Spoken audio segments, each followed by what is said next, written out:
Diisi, sore mati, adalah simbol untuk Pulau Jawa dahulu kala.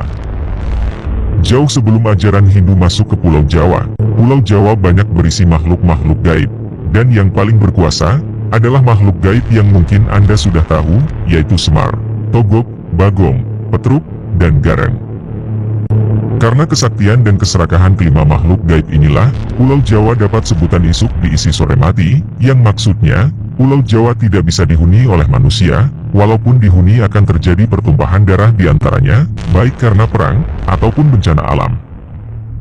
Kelima makhluk ini, menghuni mulai dari ujung barat sampai ujung timur Pulau Jawa, seperti contoh satu tempatnya Semar, yaitu di Pulau Ismoyo Pantai Balekambang Malang.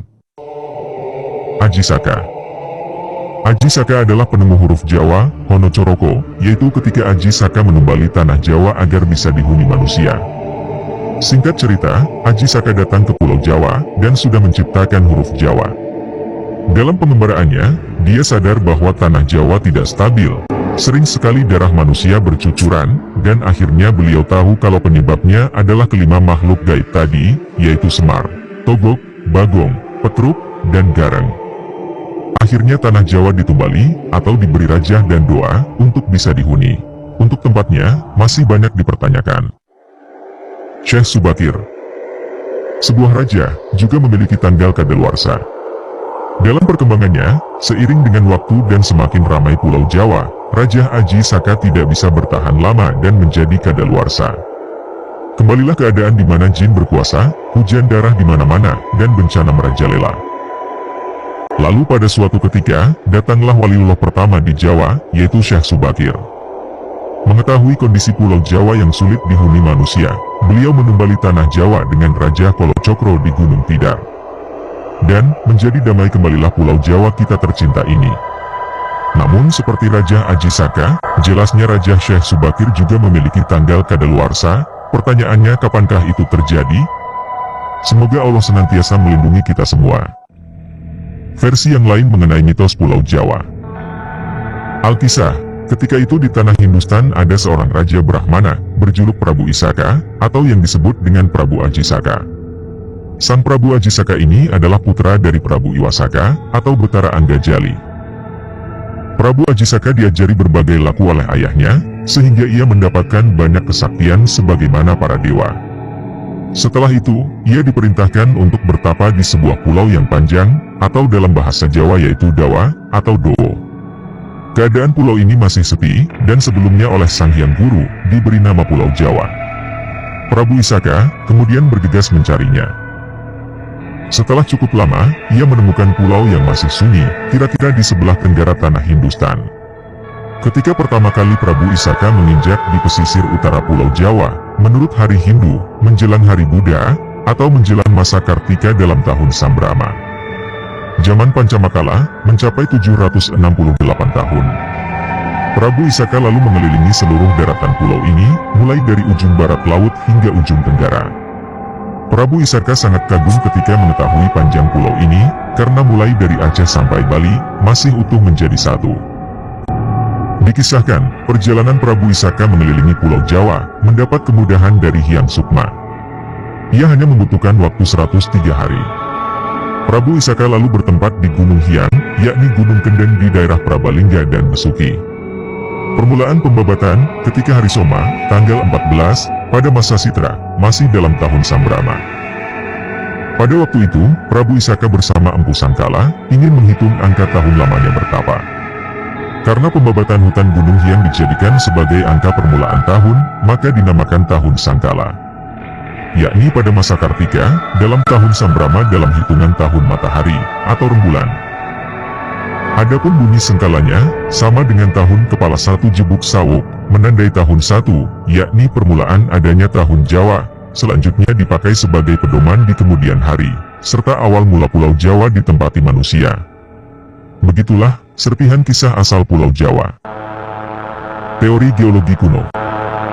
Sebuah teori geologi kuno versi lain lagi menyebutkan, proses terbentuknya daratan yang terjadi di Asia belahan selatan adalah akibat proses pergerakan anak benua India ke utara, yang bertabrakan dengan lempengan sebelah utara. Pergerakan lempeng bumi inilah, yang kemudian melahirkan Gunung Himalaya.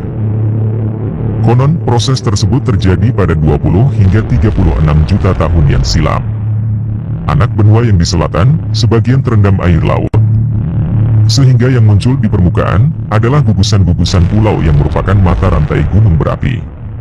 Gugusan pulau-pulau di Asia Tenggara, yang sebagian adalah Nuswantoro, atau Nusantara, yang pada zaman dahulu disebut Swetadwipa. Dari bagian daratan ini, salah satunya adalah gugusan anak benua yang disebut Jawata, yang satu potongan bagiannya, adalah Pulau Jawa. Jawata, artinya gurunya orang Jawa. Wong, dari kata Wahong, dan Tiang, dari kata Tihiang, yang berarti keturunan, atau berasal dari Dewata.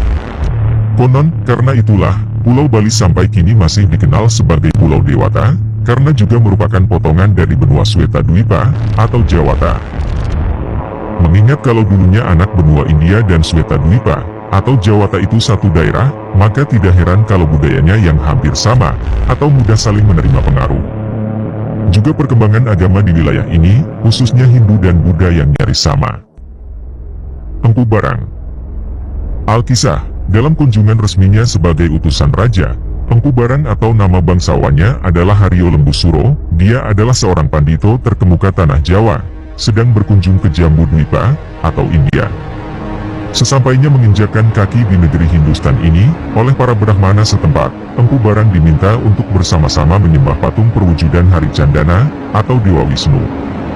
Namun, dengan kehalusan sikap manusia Jawa, Empu Barang menyatakan, bahwa sebagai pandito Jawa, dia tidak bisa menyembah patung, tetapi para Brahmana India tetap mendesaknya, dengan alasan, kalau Brahmana dinasti Hari Candana menyembahnya, karena Wisnu dipercaya sebagai sang pencipta Tribuana.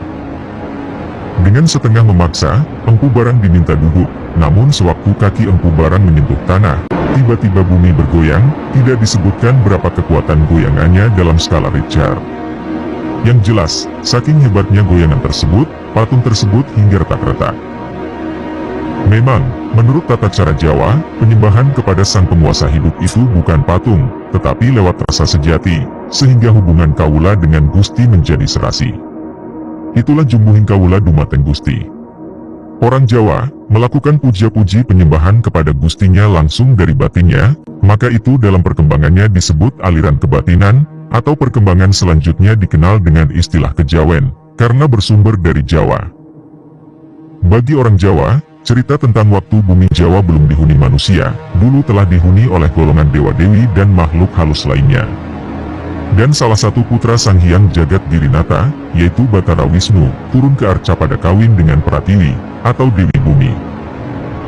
Dalam pemahaman kejawen, hal itu disikapi dengan terjemahan, kalau Wisnu itu artinya urip atau hidup, pemelihara kehidupan. Jadi jelasnya, awal mula adanya kehidupan manusia di bumi, atas izin sang penguasa jagat. Dewa perlambang sukma, manusia perlambang raga. Begitulah hidup manusia, raganya bisa rusak, namun sukmanya tetap hidup langgeng. Prabu Galbah.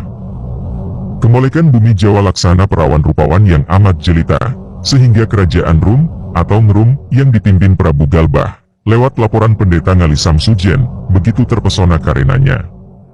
Maka diutuslah dutanya yang pertama, yang bernama Hadipati Alip. Hadipati Alip berangkat bersama 10.000 warga Ngrum menuju Nuswa Jawa. Mereka dalam waktu singkat, meninggal terkena wabah penyakit, tak tersisa seorang pun. Lalu dikirimlah ekspedisi kedua, di bawah pimpinan Hadipati Ehe. Malangnya, mereka juga mengalami nasib sama, tupes tapis, tanpa tilas. Masih diutus rombongan berikutnya, seperti Hadipati Jimawal, J, Gal, Bi, Wawu, dan Jimakir. Semuanya mengalami nasib sama, tumpes kelor. Melihat semua itu, Prabu Galbah terkejut dan mengalami shock hebat.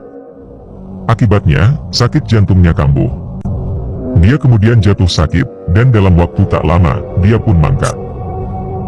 Pendeta Ngali Samsujen merasa bersalah karena nasihatnya menimbulkan malapetaka ini terjadi. Akhirnya, beliau mati dalam rasa bersalah. Tinggal Mahapati Ngrum, karena rasa setianya, dia ingin melanjutkan misi luhur yang dicita-citakan rajanya. Dia akhirnya ingat pada sahabatnya yang sakti bernama Jaka Sangkala, alias Aji Saka, yang tinggal di tanah Maldewa, atau Swetadwipa. Habisnya para migran dari Ngerum ke tanah Jawa itu, menurut Jaka Sangkala, adalah karena hati mereka yang kurang bersih. Mereka tidak meminta izin dahulu pada penjaga Nuswa Jawa. Padahal, karena sejak zaman dahulu, tanah ini sudah ada yang menghuni. Yang menghuni tanah Jawa, adalah manusia yang bersifat suci, berwujud badan halus, atau ajiman. Aji artinya ratu, men atau wan artinya sakti. Selain penghuni yang baik, juga dihuni penghuni berkasakan, yaitu anak buah Batara Kala. Makanya tak ada yang berani tinggal di bumi Jawa sebelum mendapat izin Wisnu, atau Manikmaya, atau Semar. Akhirnya, Mahapati Ngerum diantar Aji Saka menemui Wisnu, dan istrinya Dewi Sri Kembang. Saat bertemu, dituturkan bahwa, Wadyabala warga Ngerum yang mati tidak bisa hidup lagi, dan sudah menjadi periparahyangan anak buah Batara Kala. Tapi kedelapan hadipati yang gugur dalam tugas itu, berhasil diselamatkan oleh Wisnu, dan diserahi tugas menjaga 8 mata angin. Namun, mereka tetap menghuni alam halus. Atas izin Wisnu, Mahapati Ngerum dan Aji Saka berangkat ke tanah Jawa untuk menghadap Semar di Gunung Tidar. Tidar dari kata tidak, hati di dada, maksudnya adalah hidup. Supaya selamat, oleh Wisnu, Mahapati Ngerum dan Aji Saka diberi sifat kandel berupa Raja Kala Cakra, agar terhindar dari wabah penyakit, dan serangan anak buah Batara Kala. Dan ternyata, masih banyak versi lain yang menyebutkan bagaimana terbentuknya Pulau Jawa. Lain kali akan kita sambung lagi, makanya jangan lupa subscribe.